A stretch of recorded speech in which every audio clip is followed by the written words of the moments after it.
and welcome back to my channel, or welcome if you're new. My name's Brianne from Beyond Briation, and in today's video we have a really quick little project share of these St. Patrick's Day cards I made. These were a custom order from somebody who loves St. Patrick's Day and wanted some St. Patrick's Day cards, so these are the 4 that I made for her, and let's get right into it.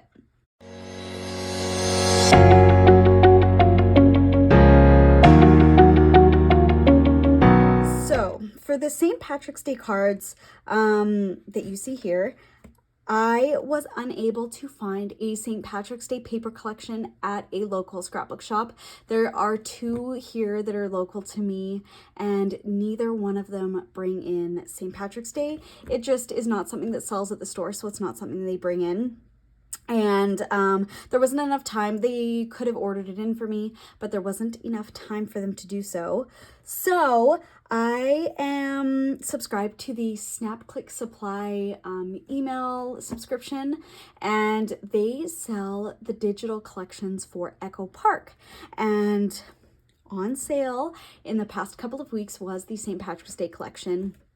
And it was the full collection, so it wasn't just the paper collection, it was also 2 different ephemera packs as well.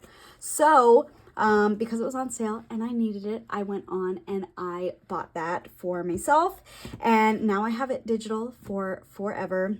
So whenever I need a St. Patrick's Day paper collection, I know I'm always going to have it, and it's not something that's going to be sticking around in my stash, like in my physical stash, taking up space when I really don't craft with St. Patrick's Day paper.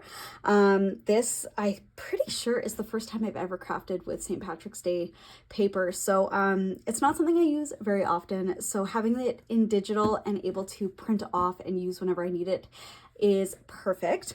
But these are the cards that I made using this collection. So these cards, I had some 4x6 card bases just in my stash, so I pulled those.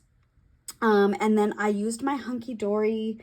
I had some green Miri. It is like a Christmas green, but it matches the green for the St. Patrick's Day collection perfectly. So that was amazing. I used basically, let me back up. So I used my HP DeskJet. I have the 2742E. So I used that to print the cardstock, and the cardstock comes, and it is, I believe it's sized for 12x12 printing. My printer doesn't print 12x12, so I just used my iPhoto and I went in and I resized it to print as what did I print it as? I want to say I printed it as 6x8. So I printed the sheets on 6x8 cardstock. And then I used my Cricut Maker to cut out the little ephemera bits. So you just load those into your design space, and then you set them up, flatten them, and then you load them as a print then cut. Then you load them into design space and you flatten them, and then you send them off to the printer, and then the Cricut cuts them out perfectly. So that is what I did. And again, this is the first card here. I have a little cut apart that says "You're my lucky charm," and then I added this Happy St. Patrick's Day little ephemera bit, and then the hat, and I just layered the pieces together, and then I used some foam tape to prop it up. And then she wanted, I don't know if I did it for all of them actually. Oh, yep, I did. Did I do it for all of them? Oh, no. Okay, so I have to go in and add that for 2 of them.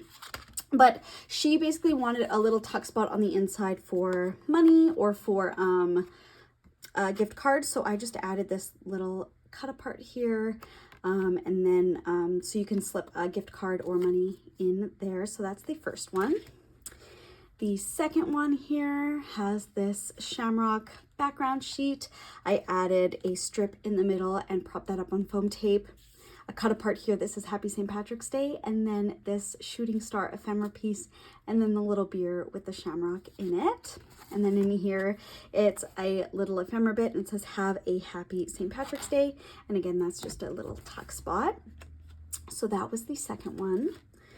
the third one, and I think one of my favorite ones that I made as part of this set. So it's got like this, a really deep green shamrock on the background. Then we have stripes, this other little pattern there, a March 17th cut apart, and then we have our ephemera bits. So we have this little leprechaun, St. Patrick's Day, and then two little shamrocks or clovers, whatever you call them. And then this one is layered, so I layered and propped up the layers using foam tape. So I propped up this one, so the striped on the back, this patterned one, and then this one is level, and then the little leprechaun is also propped up on some foam tape as well. So that is the third one. And lastly, we have this one, and this is just a horizontal card. I wanted to do something also a little bit different. So this one, I didn't have pieces that were big enough to span the full 6-inch card, just from using them doing these other cards as well. So I just paper pieced them together, added a green foil cardstock strip just to hide where they connected, and then I have this piece here propped up on foam tape, this cut apart here propped up on foam tape as well. I love foam tape. And that one says, "May every petal on the shamrock bring you joy and good luck." And then we have our little pot of gold here that says St. Patrick's 17th of March, and then our little leprechaun that says Happy St. Patrick's Day. So those are the 4 cards that I made for St. Patrick's Day as a custom order. I will link the digital collection down below in the description box if you're interested in looking into that. They have a whole bunch of digital collections. I think I'm going to be buying more of them just because my stash is large, and it'll be nice to have like digital stash of some collections that I want to buy like physically, but I don't have the space to store. So having digital collections, I feel, is like a really good way to have the collections that I want in my stash without them actually physically taking up space on my shelves. So I'll put a link to this collection down below, and then I'll also just put a general link to the Snap Click Supply website as well. Thank you so much for watching. I really hope you enjoyed this project share, and we will see you again very, very soon in the next Beyond Variation video. Bye.